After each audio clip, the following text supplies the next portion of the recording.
Hey everybody, it's GalmetX back again to talk about more Guilds of Ravnica spoilers. Let's jump right into it. Today we have Expansion and Explosion. Expansion is 2 hybrid blue or red. To copy target instant or sorcery spell with converted mana cost 4 or less, you may choose new targets for the copy. Explosion is 2 blue, 2 red, and X.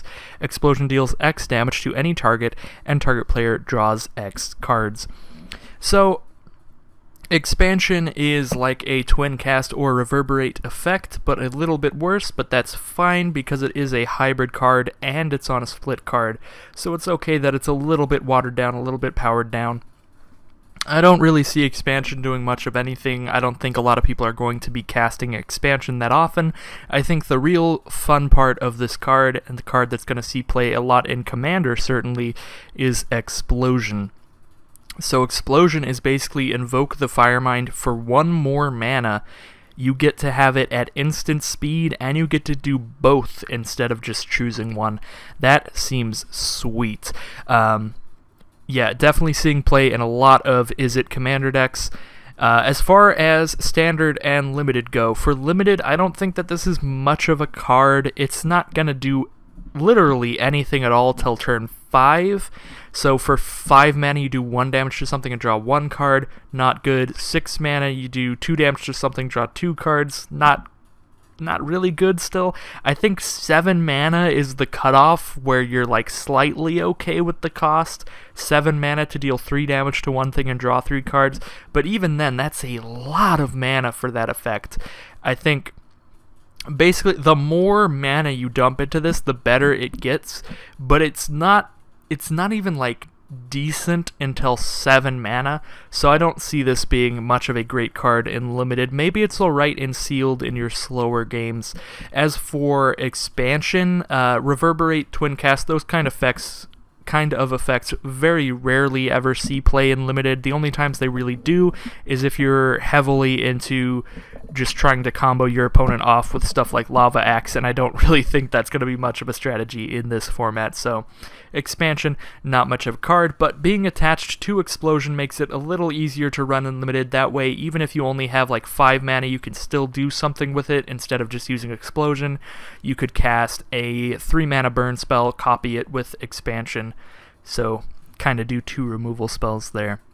Anyways, next up we have Vivid Renewal for 4 and a green. It is a sorcery. Return up to 3 target multicolored cards from your graveyard to your hand. You also exile Vivid Renewal. All of the new cards that return cards from your grave do this, sadly, so that you can't just loop them together. But anyways, I think this card's pretty good. Don't think it's good enough for Standard, don't think it's good enough for Modern, any of the major constructed formats, but it's definitely going to see play in a lot of Commander decks. As far as Limited, I actually think this is pretty good in Limited. This is going to be good in your 3-color controlled decks, mainly if you end up in Sultai. If you manage to be Dimir heavily and then splashing green, there are a lot of good multicolored Dimir instants and sorceries, and with instants and sorceries you just play them the once and they go into your grave. So I think that Vivid Renewal is actually just going to be like a draw 3 relevant cards if you have drafted a good Dimir control deck with cards like the Read the Bones, with cards like the -2/-4 to a creature. I think there are viable targets for this in the right deck. I don't think the right deck will show up that often, so I think it will be a late pick for most people, but I'm certainly not going to be unhappy to pick this card up during drafts where I am in Dimir trying to splash in a little bit of green. Next up, we have Inescapable Flame. 2 red and 4 for an instant. This spell can't be countered and it deals 6 damage to any target. I think this is going to be great in Limited.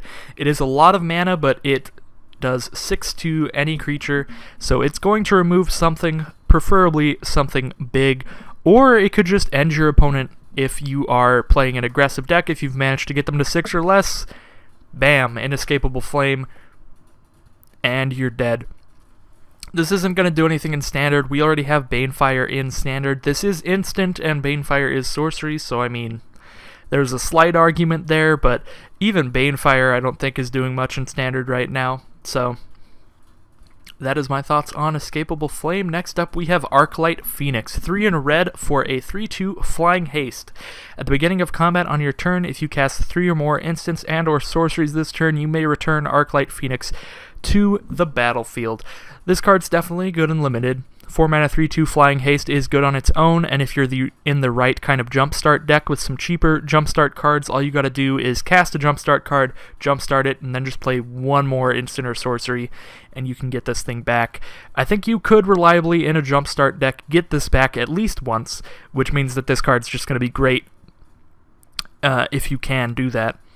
As far as constructed, I don't really know. It could be decent in a mono-red burn in Standard, but we don't really have much of that kind of thing. A lot of the cards are rotating out. I guess we still have Shock and Lightning Strike.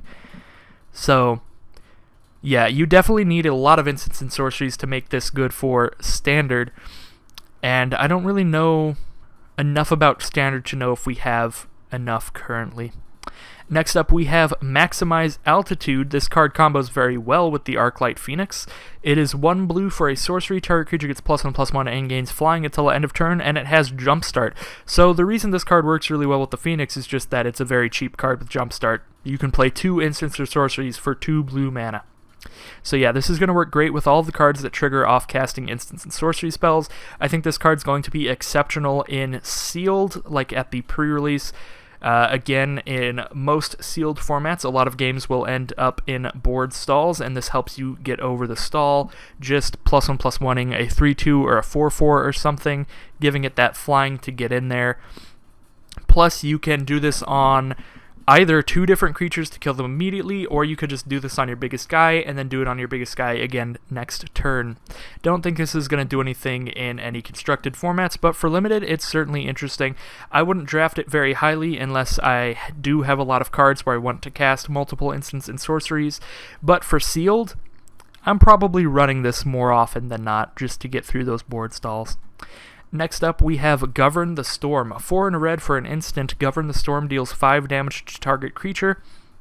This is a bigger Electrify. It's a removal spell in Limited, so you're almost always going to play this in Sealed. In Draft, I think it is a lot of mana, but it is a removal spell, so you will pick it up. You will play 1 or 2 copies. I don't think if I somehow got into a situation where I have like 5 copies of this, I don't know if I want that many. It is a lot of mana. I want to be able to survive towards casting it. I don't want every card in my deck to be a 5-drop, so it is removal. Not much to say about it. It's definitely good. It's just pretty pricey. Next up, we have a reprint. This is Disdainful Stroke. 1 in a blue for an instant counter target spell with converted mana cost 4 or greater. For limited, I don't ever really like this kind of card. It's very situational. Disdainful Stroke, in my opinion, was really bad in Khans of Tarkir Limited when it was first out, just because there was so much morph stuff, and I don't see it being that much better in this limited format. It's definitely the kind of card you can have in your sideboard in case your opponent does play a high mana cost bomb. You're like, alright, well, I need to bring in my counter. The most interesting thing about this is for Standard, there is always the possibility. This is a card that very much depends on what cards are seeing a lot of play in Standard at the time, so I can't really say whether or not this will be that great, but it's definitely at least a sideboard card. It was pretty decent in Con Standard for a while, just because Siege Rhino was everywhere. So yeah, we'll just see how our Standard ends up. It does counter relevant things. It counters Rekindling Phoenix, which is very good to counter Rekindling Phoenix, because if it lands on the board, it's gonna stay there a while. Yeah, it counters Teferis, it counters Karns. Well, we'll see. I think there are a lot of good things to counter with it, but we'll see how the format shapes up. Next up, we have the Lockets. So the Clue Stones are back. They are bigger and better, so that's good. So yeah, I think these are fine. They help you play your 3-color decks. They help you They help you play your 5-color decks if you're going really bold. And I think that the secondary ability is much better than the old Cluestone ability. So the old Cluestones would replace themselves later in the game just by drawing you 1 card. These actually net you a card later in the game. You usually wouldn't ever use the Cluestone effects until really late in the game anyway, when you had a bunch of mana to spare. So I think the fact that the ability costs twice as much really doesn't matter. The fact that it's hybrid really helps you sacrifice these to draw cards, even if you're just splashing them. Say I'm playing a Selesnya deck splashing Boros. If I have a Boros Locket out, if I get to late game, I'm still almost definitely going to be able to sacrifice it to draw 2, because all I need is 3 white and a red, or 4 white, even if red is my splash. It's not going to be that hard to sacrifice late game. So I like these a lot. I'm definitely not picking them highly just because you are playing nothing on your turn 3. You're just playing a mana rock that doesn't affect the board in any way. But depending on how the format shapes up, depending on how your deck is looking, they can certainly be very good cards. And I think they're a lot better in sealed than draft just because the format is almost always slower. Next up we have Goblin Banneret, 1 red for a 1/1 Goblin Soldier with Mentor. It also has, for 1 and a red, you can give it +2/+0 until end of turn. I think this card is very good. This gives you a low power creature to mentor with your other mentor creatures, and it has mentor of itself with that fire breathing effect to be able to mentor larger creatures later in the game. Say you drop this guy out and then just swing in and pump him on turn 2, and then like turn 3 play like a 3/2 or something. Then turn 4 you can pump the Banneret twice in order to mentor that other guy. I don't know. I think it's going to be a great card, especially in combination with other larger mentor cards, so that you can mentor your Banneret so it has higher toughness, and it's even easier to get it to insanely high power levels to mentor your large creatures. Next up we have Guildmage's Forum. It is a land. It taps for a colorless, or you can spend 1 mana and tap it to add a mana of any color. If that mana is spent on a multicolored creature spell, that creature enters the battlefield with an additional +1/+1 counter on it. There's not much to say about this. For limited, it's basically a Shimmering Grotto with a little bit of upside if you're playing multicolored creatures. And for constructed, I really think it's only a commander and brawl plant here. It's basically an opal palace, but it can put counters onto any of your multicolored creatures, not just your commander. Next up we have Molder Hulk. It is 7, a black and a green for a 6/6 fungus zombie that costs 1 less to cast for each creature card in your graveyard. Also, when it enters the battlefield, return target land card from your graveyard to the battlefield. So I think this card is a lot of fun in Limited. In Limited, all you need for this card to be at least good is having like 3 creatures in your grave. If it costs 6 for a 6/6 that returns land from your grave, that seems fine. It's definitely best in your decks with some surveil cards.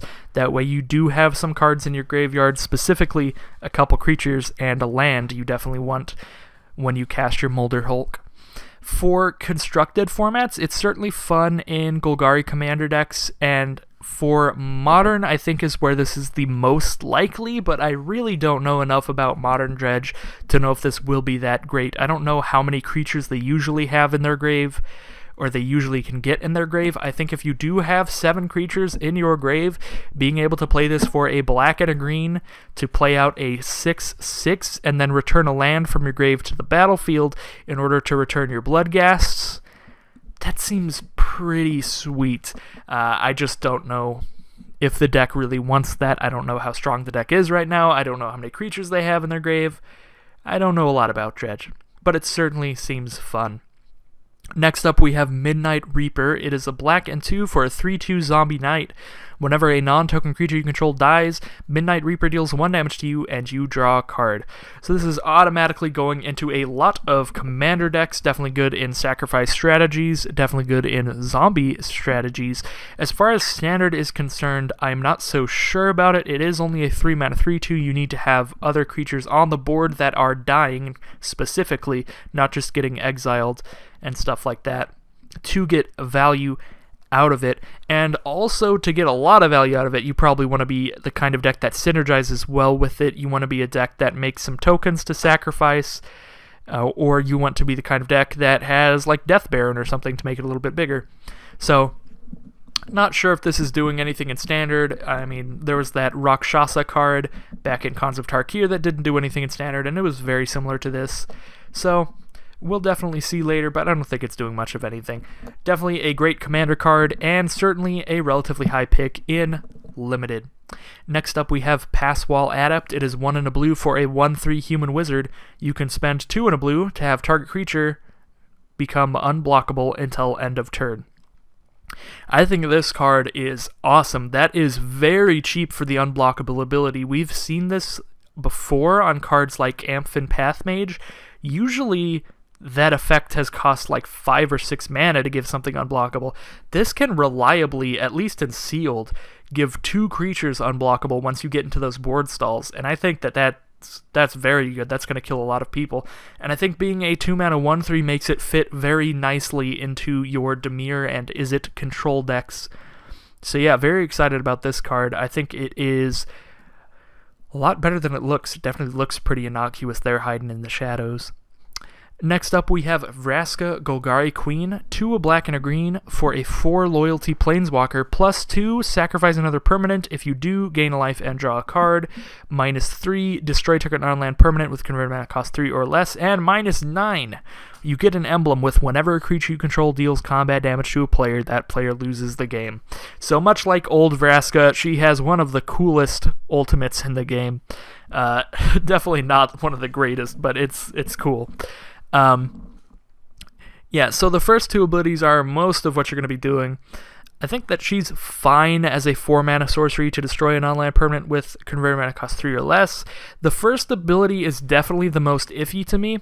Luckily, since it does say you may sacrifice another permanent, you can still tick her up to get her towards her -3 again, even if you don't want to sacrifice a permanent. So yeah, definitely, it feels like you want to build your deck around her a little bit, making sure that you have some permanents that you would be completely fine with sacrificing.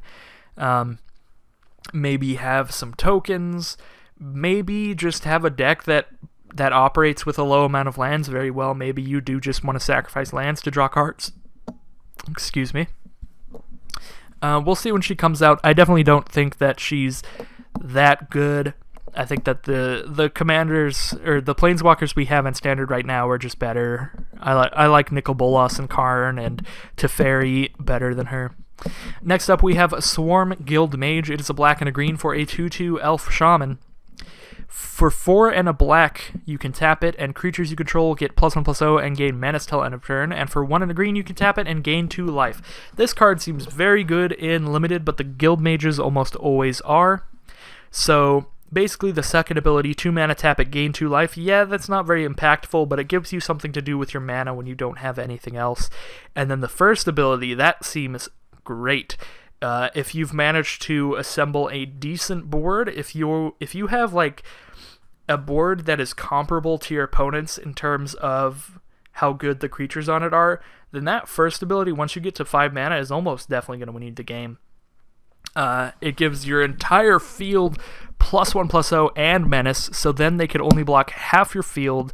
You can probably even kill both the creatures that they block with, depending on how good your power is.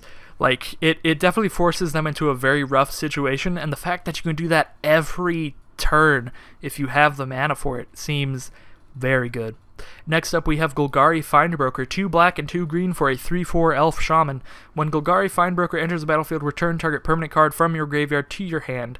This card is very, very good. The only problem is the mana cost. It is a difficult mana cost to play, especially if you end up splashing for the 3rd color.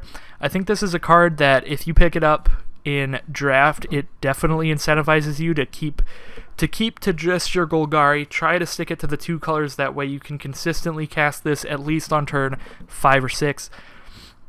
But I think this card is great. It is like a bigger, juicier Gravedigger. It is the same converted mana cost as Gravedigger, but it is a 3/4 instead of a 2/2, and it returns any permanents. This could get back your Vraska if you're living the dream. And also, it could just get back a land if you've surveilled a land. It could get back an enchantment if you have some kind of enchantment-based removal or something like that. And what it's going to do most of the time is just be a bigger Gravedigger. Just pick up a creature from your graveyard.